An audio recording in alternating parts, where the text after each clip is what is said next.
Good afternoon, everyone, and welcome to the 2022 Medicaid Statewide Provider Training for Claims and Billing.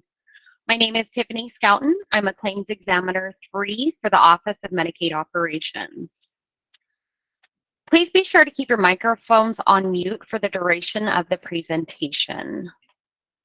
The slides in this training have been sent out to the emails used to register for today's training. Please refer to these slides for all detailed information and links.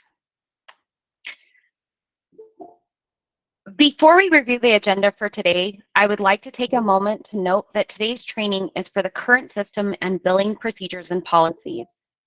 PRISM trainings will be provided later this year. Please submit your question in the chat and we will address them in the Q&A portion at the end of the presentation.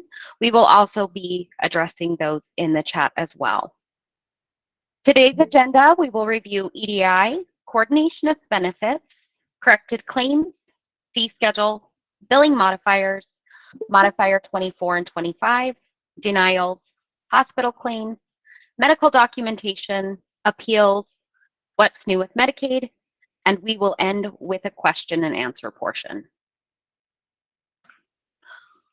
On July 1st of 2022, the Utah Department of Health merged with Department of Health and Human Services.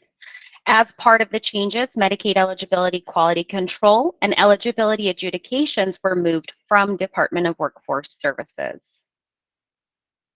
The Utah Department of Health and Human Services, abbreviated as DHHS, is designated by Centers for Medicare and Medicaid Services, also known as CMS, as the single state agency to administer and supervise the administration of the state's Medicaid program. The Division of Integrated Healthcare, or DIH, within the DHHS is responsible for implementing, organizing, and maintaining Medicaid programs and children's health insurance programs known as CHIP.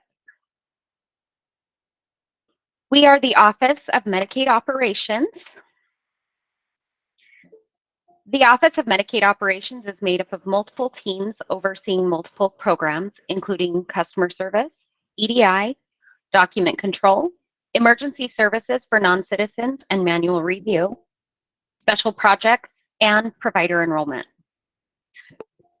The function of the teams are to ensure timely and accurate claims processing, address questions and assist providers and members, receiving, researching, and associating documentation to claims for policy review, hearing requests, and adjudicating claims per the results of those reviews.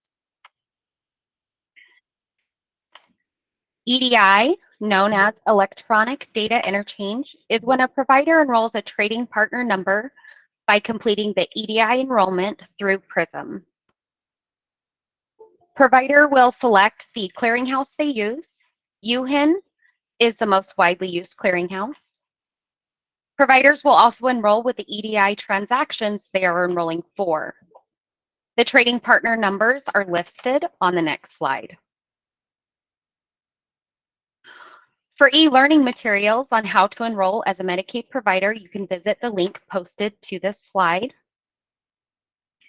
You can also view our companion guides for HIPAA transactions 837, 835, 270, 271, 276, and 277 reports using the link provided on this slide. Coordination of benefits. Providers must bill all other liable parties prior to billing Medicaid. Claims denied from Medicare as non-covered services should be submitted to Medicaid as fee-for-service. Include line-level payments in addition to claim-level data to Medicaid. Medicaid is the payer of last resort.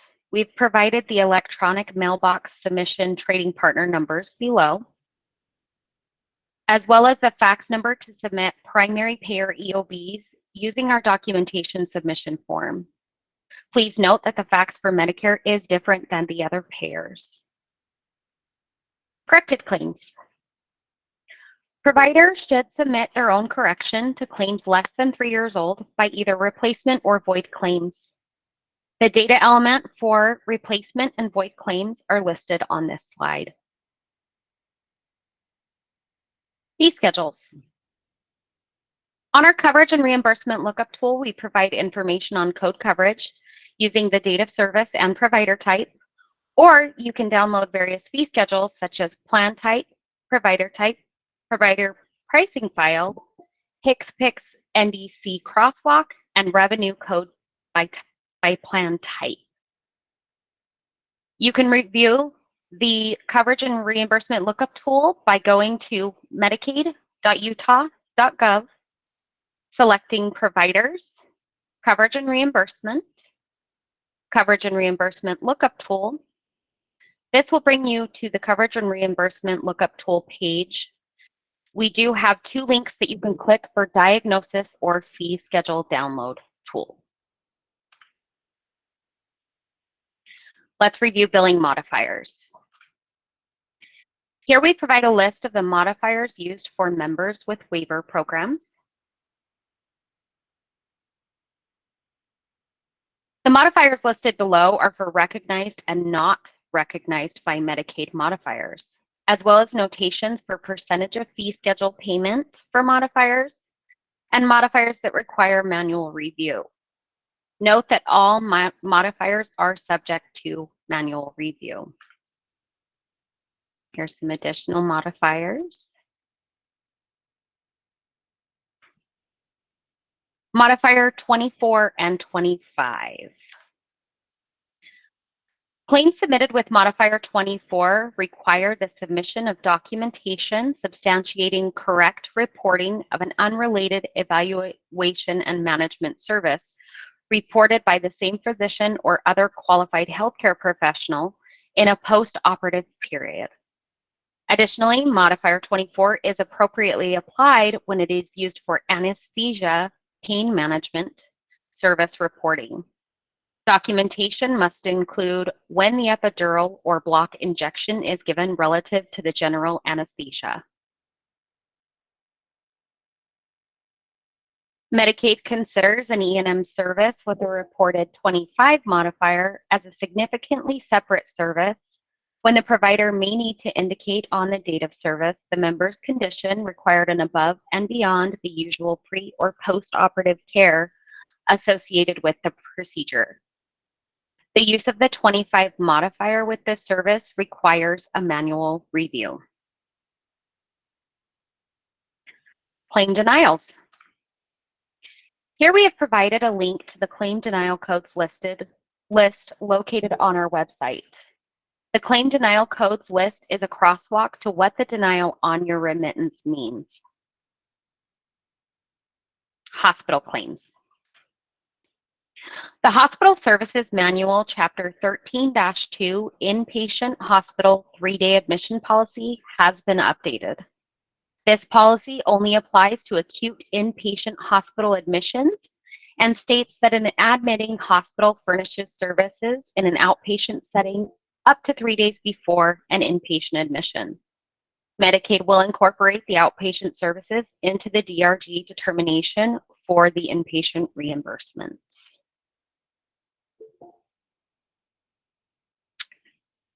Due to limitations of Utah's current Medicaid claims processing system, there are instances when an entire claim will deny as a result of a single line denied, such as a non-covered service or a procedure requiring authorization with no authorization being obtained.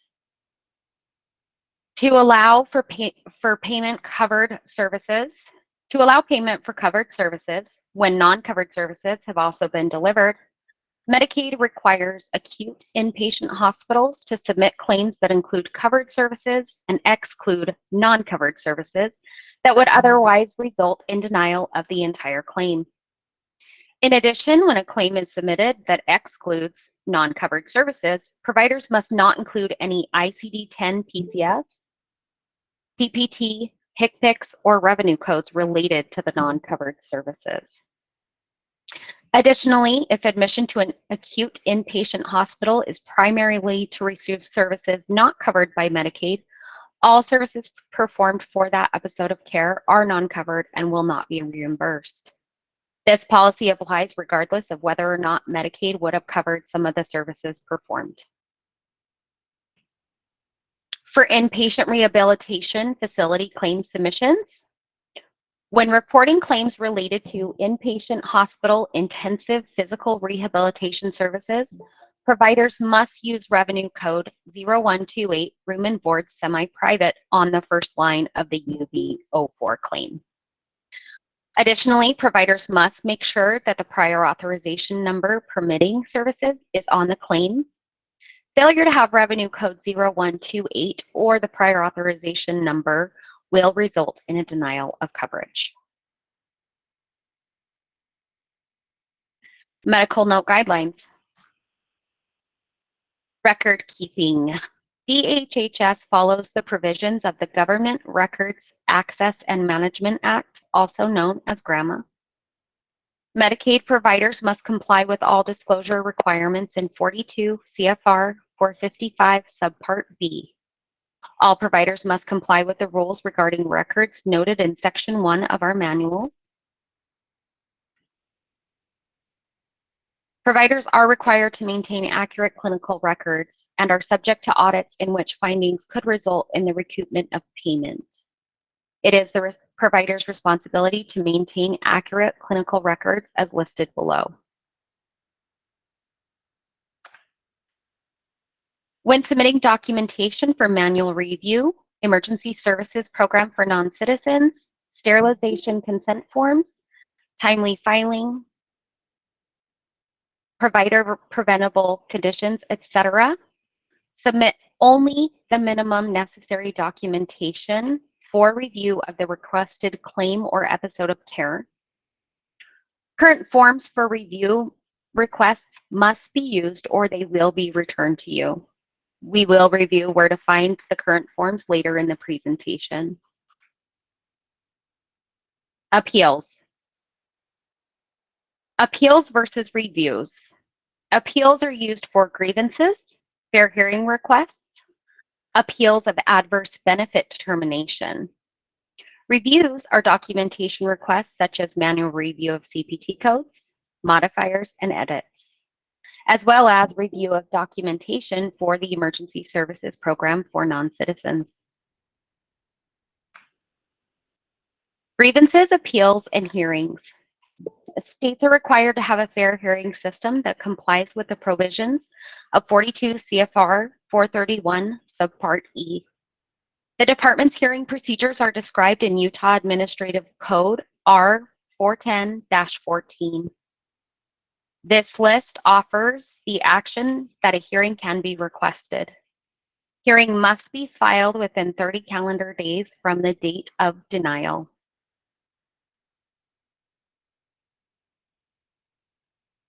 Managed care entities are also required to have a grievance and appeals system. If a managed care entity makes an adverse benefit determination, also referred to as an ABD, they must send notice of the determination and explain to the provider how to request an appeal. An appeal request must be filed with managed care within 60 calendar days from the date on the notice of the ABD. If the appeal decision is adverse, a state fair hearing with the Medicaid agency may then be requested. A hearing must be requested within 120 calendar days from the date of the managed care notice. A grievance is an expression of dissatisfaction about any matter other than an ABD. Grievances may be filed with the managed care plan at any time. Managed care must address grievances within 90 calendar days from the date the grievance is received. You can locate all of the current Medicaid forms by going to our website, medicaid.utah.gov. Click on Providers, Provider Resources and Information, Forms, Provider Form Directory. And in this list, you'll find forms such as Documentation Submission Form, Emergency Services Documentation Submission Form, Fair Hearing Request, Hysterectomy Consent Forms, etc. Managed care. Managed care is a healthcare delivery system organized to manage cost, utilization, and quality for the Medicaid and CHIP programs. Below is a list of managed care entity definitions. On the next two slides is a list of the managed care entities and PMHPs with their contact information.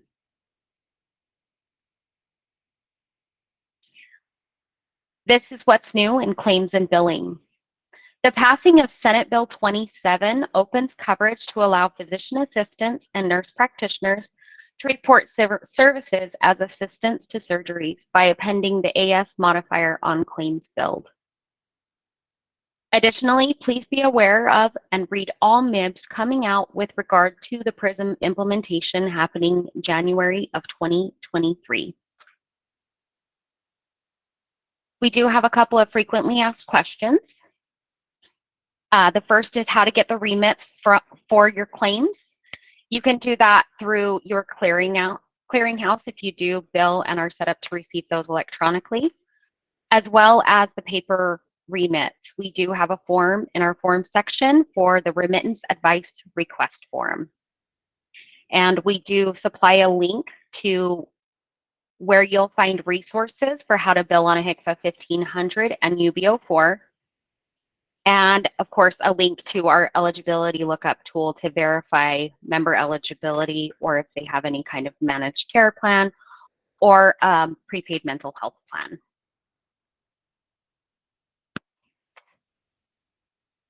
We do have a screen for our contact information, the customer service phone number, as well as emails for myself, Emily, who's the claims supervisor, and Amber, who is on our project team. And with that, we'll take any questions.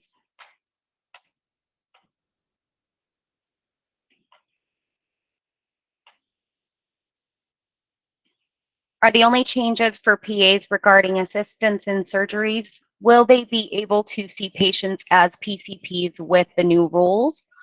Or will they still have to bill under an MD nurse practitioner? I believe we have somebody with policy on the call today. Yeah, I can try to answer that.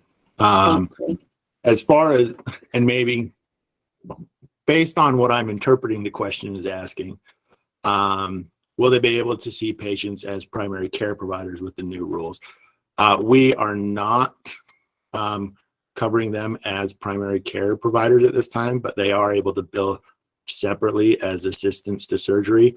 As far as other PA changes, there is another statewide provider training specific to prior authorizations, which will hold some additional information.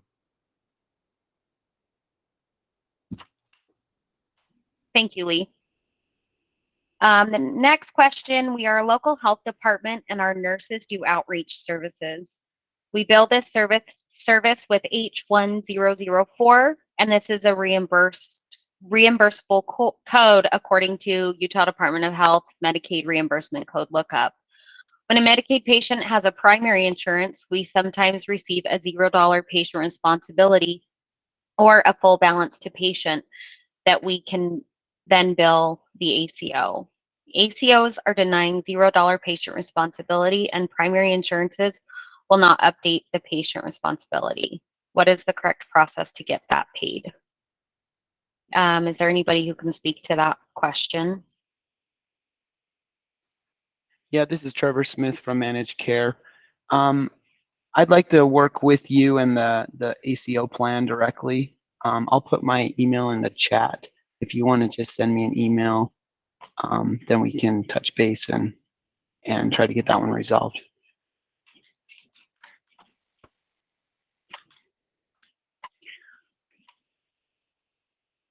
Perfect. Thank you, Trevor. Is there an appeal process with Utah State Medicaid? Prior, we only had hearing option. It is still the same. It is the state fair hearing request that you'd want to submit. How can we file 837 files using our own software, or can we upload them directly using a claim file? I believe Diana is here and she can probably speak to that.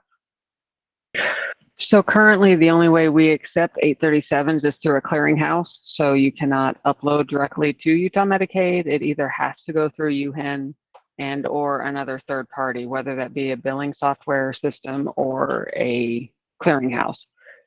Be on the lookout. Make sure you're signed up with our PRISM information, because that is something in the future, but currently you have to submit through a third party, so to speak, either UHEN or billing agent or clearinghouse.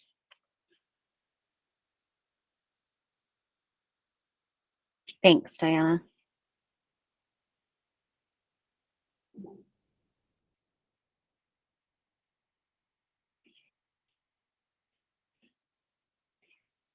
Do we have any other questions?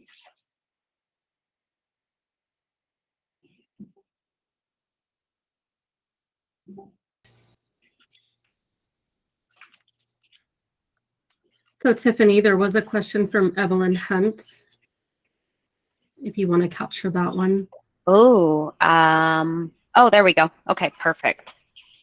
If a client has an individual psychotherapy appointment 90837 and a group psychotherapy appointment 90853 with the same provider, would that be an appropriate situation for 90838 for the psychotherapy 60 minutes with patient when performed in E&M service? If so, how would that be billed? I can answer this one. If you're doing individual therapy and group therapy with the same provider on the same day, the modifier 59 would distinguish that they are separate and distinct services. Since you're not doing any E&M, the 90838 wouldn't make sense. Thanks, Dave. Let's see. Okay. I have a question about the SUD carve-out for urine drug testing. To confirm, it's any code between F10 to F19.99 would be billed to Medicaid as fee-for-service. All other UDTs, 80307, G0480, G0481, etc., are to be billed to the ACOs. I have a managed care organization that is denying urine drug testing claims, saying to submit them as fee-for-service or to the PMHP based upon the provider being behavioral health without an F10 to F19.99 code on the claim. Yeah, and Dave can speak to that one. I'll speak to this one too. So for substance use disorder drug testing, those are billed fee for service, which would be those, F10 through F9 1999s.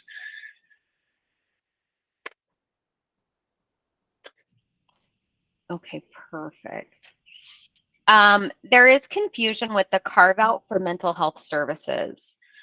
I have been advised by the HMO to bill to Utah Medicaid and append a UC modifier as it is a carve out service. However, my latest response from Utah Medicaid rep was that the patient can only receive mental health services through our county gatekeeper. We are a pediatric office and do render mental health services for depression, anxiety to our population. And Dave can speak to that as well. Right.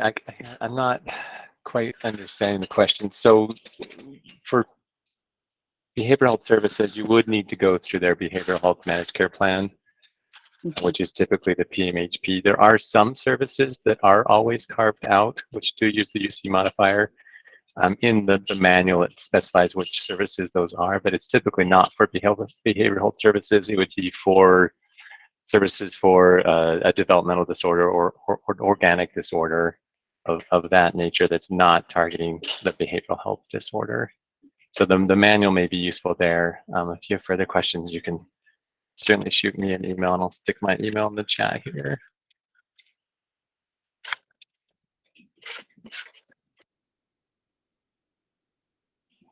Thanks, Dave. The next question, is there a way to fax in secondary claims? We do not receive any claims by fax at this time. You either have to do through electronic billing or paper claims.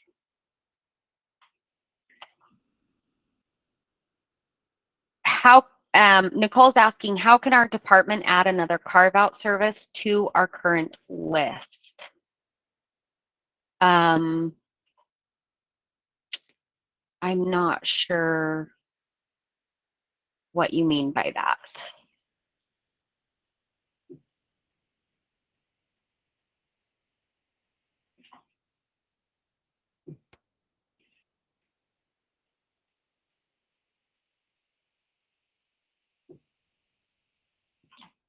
So Nicole, if you can elaborate on that question, that'd be great. So for clarification, same provider, same day services will always deny one of the services. Okay, that was Evelyn responding to Dave. Amanda's asking, what about other diagnosis codes, such as for pain management?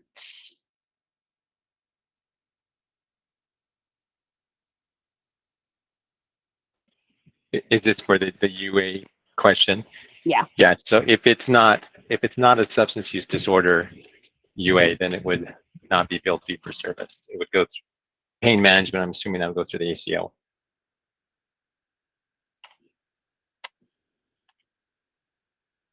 Okay, so Krista is asking, to add to Gail's question, if a pediatric medical provider is treating a peds patient for a mental health diagnosis, is fee for service or the ACO responsible for the claim?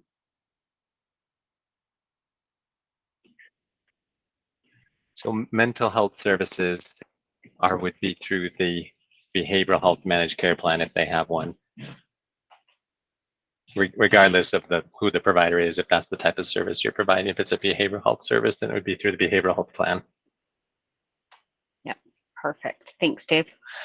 Melina is denying prior authorization for home health services they have traditionally paid, stating that the patient has state waiver services, which should pay the services. These services are not covered with the waiver. I have contacted several people with Utah Medicaid, but this has not been resolved.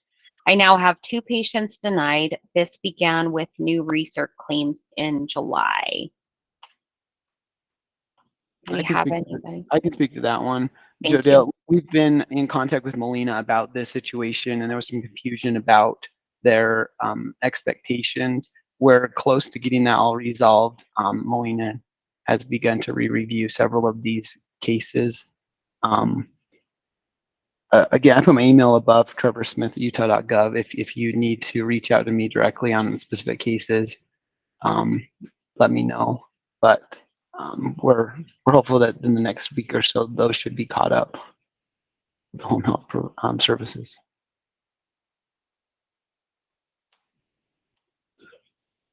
Thanks, Trevor.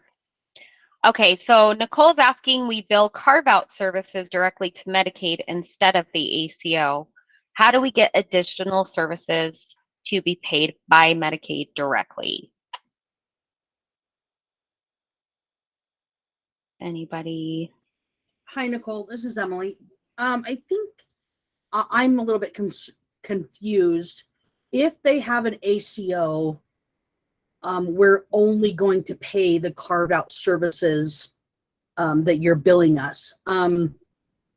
If you want to shoot me an email and email some specific, or if you want to talk on the phone, shoot me an email. We can set that up. We're talking about. So yeah, if you want to contact me off my email, I can give you a call later. That'd be great.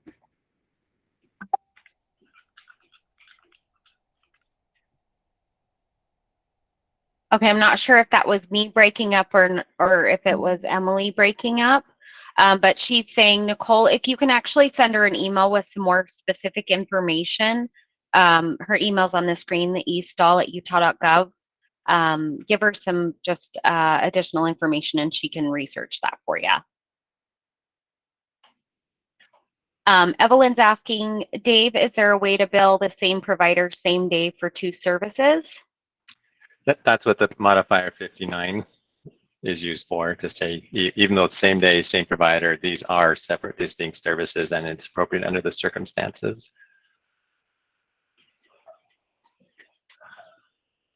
Okay, perfect. Thanks, Dave. If our physical therapists are credentialed with state Medicaid, are we required to be credentialed with all of the ACOs? For instance, can we choose not to be credentialed with Molina Medicaid? Yes, and answer that one, yes. Each provider is free to choose who they want to contract with, but you can't just pick and choose and say, oh, I just want to take so and so and like be discriminatory in that way. Like if you're going to take Molina, then you would take Molina for Medicaid patients. But if you say no Molina at all, then that would be allowed. Perfect. Thank you, Trevor. Let's see. Okay, Dave answered Evelyn's question for modifier 59. Deanna's asking if an inpatient patient has Part B Medicare and Medicaid secondary, how do we get Medicaid to pay for inpatient services? We get denials for no authorization. Is this for physical health or psych stays? Yeah, that's a good question.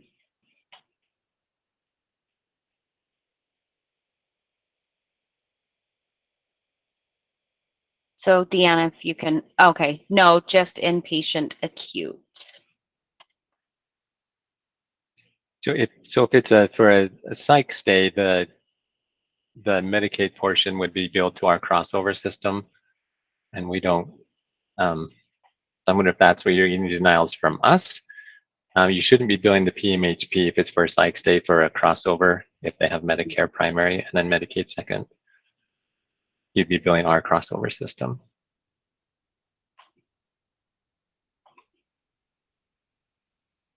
And to further elaborate on that, if it's inpatient services for other diagnosis not related to mental health or SUD, it would either go to the managed care plan or come through the crossover system fee for service if that's what the member has. Let's see. So Gail is saying, to provide some additional information, our mental health gatekeeper does not have outpatient mental health appointments available in our county for 6 to 8 months.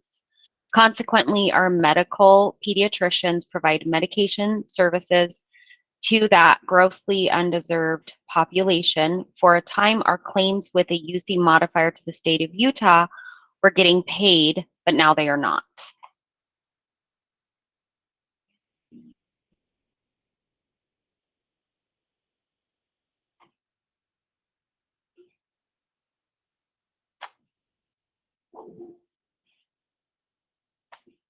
And I don't know, Dave, if you have any information on that one.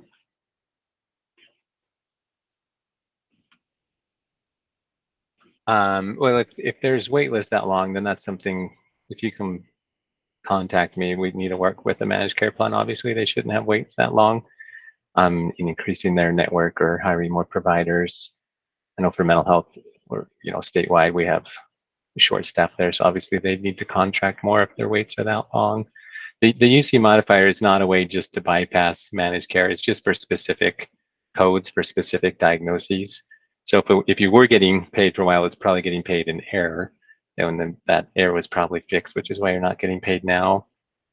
But if you can email me, Gail, and we can. There's probably bigger issues going on than if they have a wait list of that long.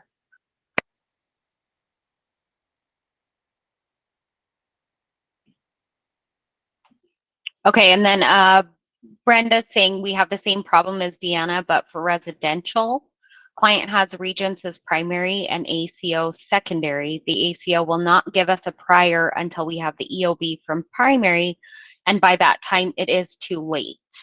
And I'm not sure if Trevor can speak to that.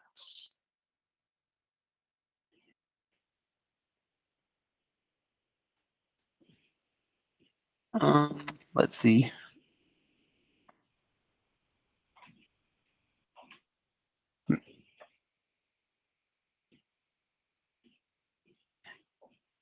So I'm confused about what it's too late for. Too late to provide the services or to bill?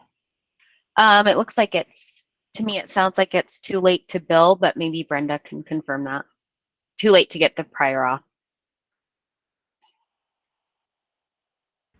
I think what's happening, Trevor, is sometimes with these primary insurance, it takes a little bit to get an EOB back from them.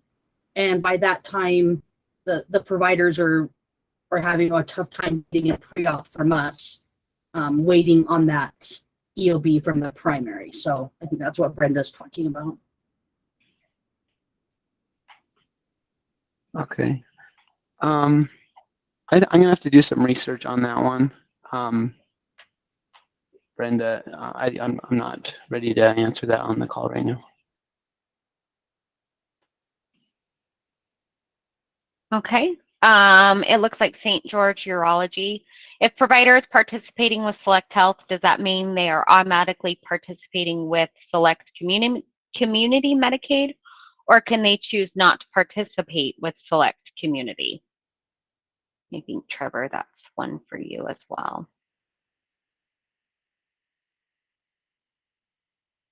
No, they have separate contracts. Several of our managed care ACO plans operate marketplace products or Medicare products or just private commercial insurance products, and they will have different fee schedules, different provider networks.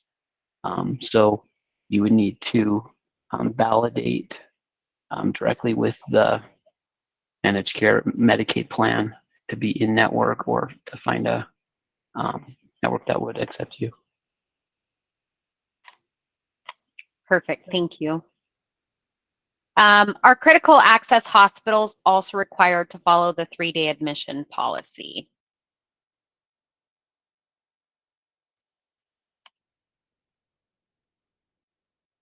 Is there anyone here who can speak to that one?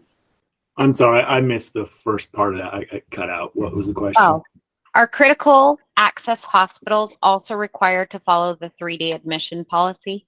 I do not think so.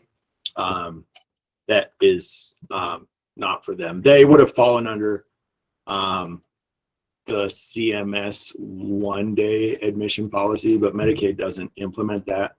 But critical access hospitals, I don't believe, fall under the 3-day admission policy.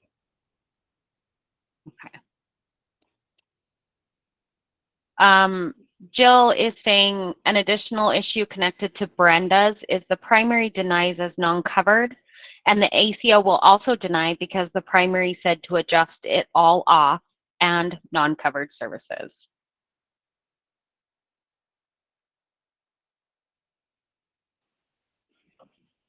I want to take that back and research it and compare it to how our fee-for-service handles those cases. So I'll do some research and get back.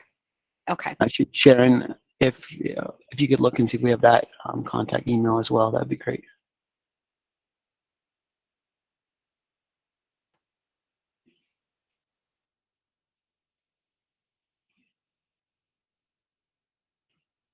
So Deanna says, we are a CAH and have to have a 3-day qualifying stay for swing bed only.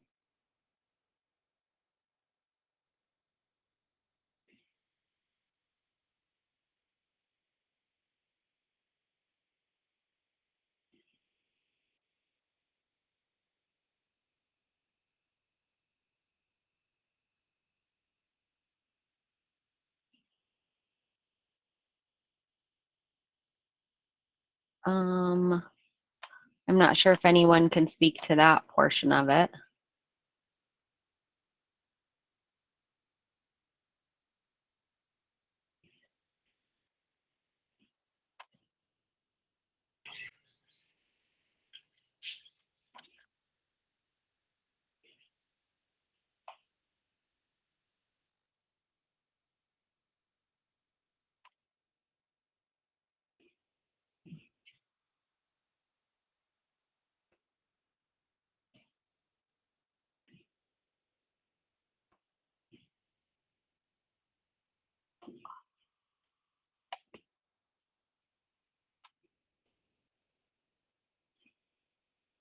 Perfect. And Sharon responded that we'll have medical policy look at that for you. And Emily as well will look at that.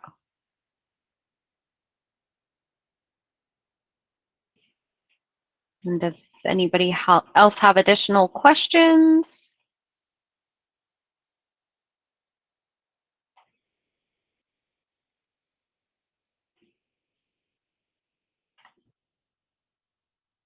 Okay, Joe Dale is saying our secondary SNF claims are getting denied by Utah Medicaid for no 10A. Resident assessment has confirmed that that the policy is that 10A is only required on primary Medicaid claims. How do we get our claims paid as secondary?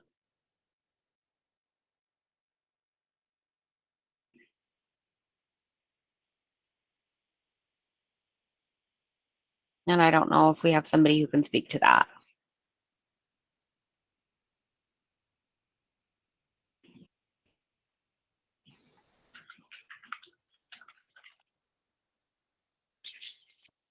And if you want to drop your email, Sharon can have that researched as well to get back to you.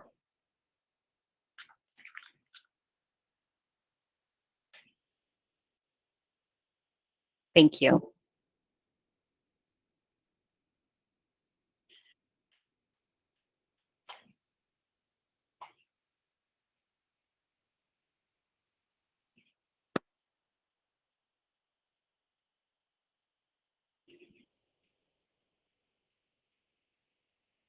Okay, do we have any additional questions?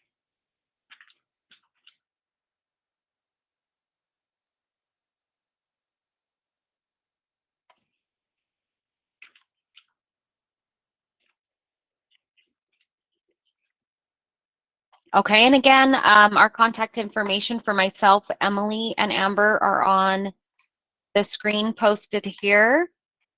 I'll give you another minute for questions. Can we answer questions about QMB? Yes, I'm sure we can get answers for you either in this presentation or with the group.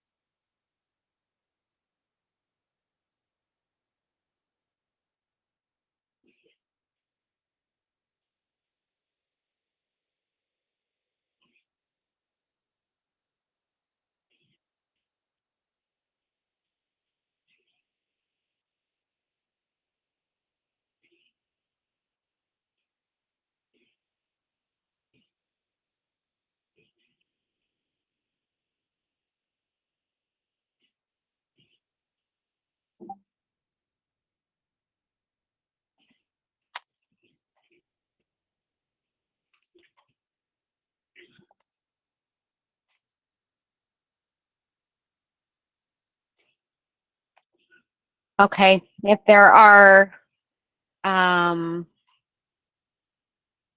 more questions, go ahead, post it. If not, we'll be wrapping it up here in a few minutes.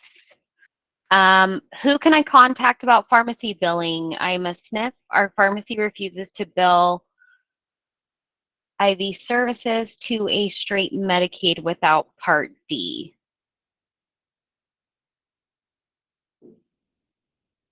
Lee? Sorry, that was an accident. You're okay. You're okay. We do have the pharmacy training on Thursday. That might be a good time to come and give that question.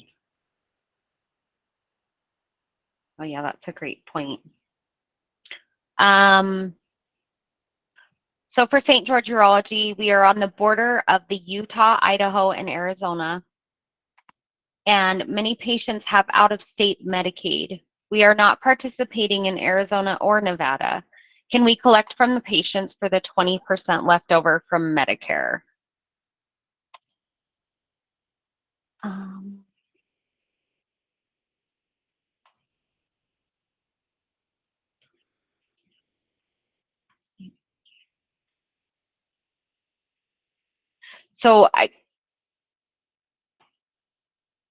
So the members are not enrolled with Utah Medicaid, is that correct?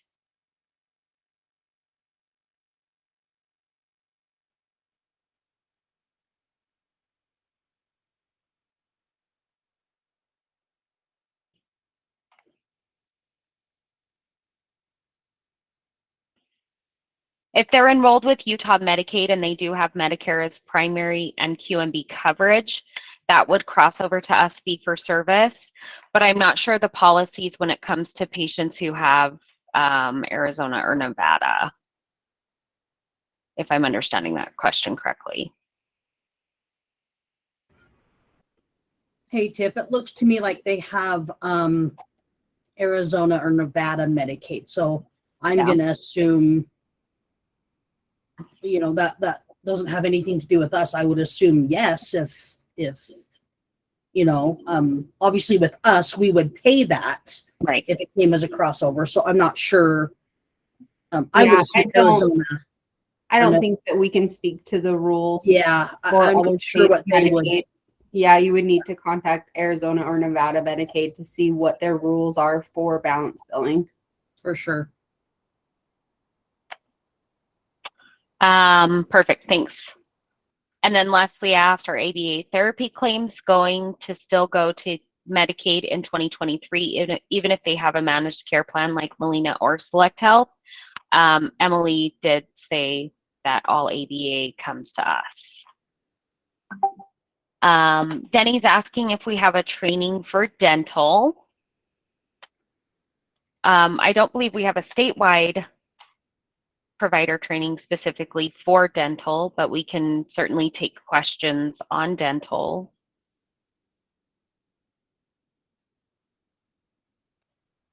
Is there any, sorry, go ahead, Em. No, I was just gonna ask Brandy what she actually meant, special requirements. Is there something in particular that you're having a hard time billing, or things are getting denied that we can take a look at?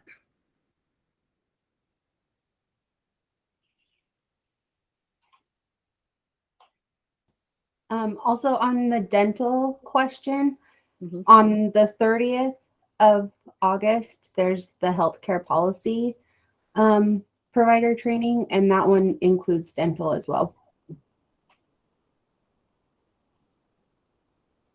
Okay, perfect. Thank you, Amber. Stacy, I'll come back to your question, but because Emily was speaking to Brandy, the MCCW is secondary to a primary policy. I'm wondering if we have anything, if we have to do anything special when submitting those appointments. No, obviously if the primary is paying on any of those claims, you do need to put the primary payment on your claim. But other than anything special, that's really the only thing you need to do is apply your TPL to the claim. If that's what you mean. It actually looks like Stacy replied and stated that she's one of 2 reps for Premier Access Dental, and she gives an email address if you need assistance with the Premier Access plan. So thank you for that. The primary is a non-Medicaid policy. There would be no primary payment. Okay, thank you. Just a clarification, Brandy. Even though they're not a Medicaid policy, is the primary still paying on that claim? I just don't want it to come back and deny as a primary edit, that it denies the claim needing that information.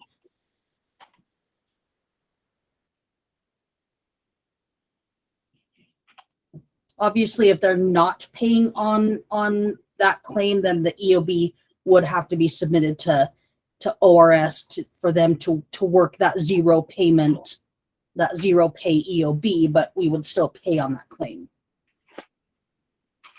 Yeah. Send me an email if you need a little bit more clarification, and we can work through that.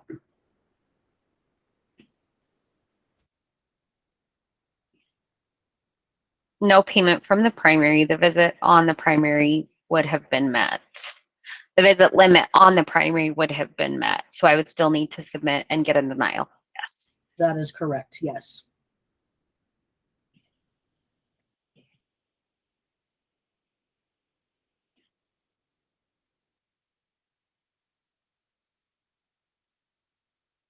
Okay.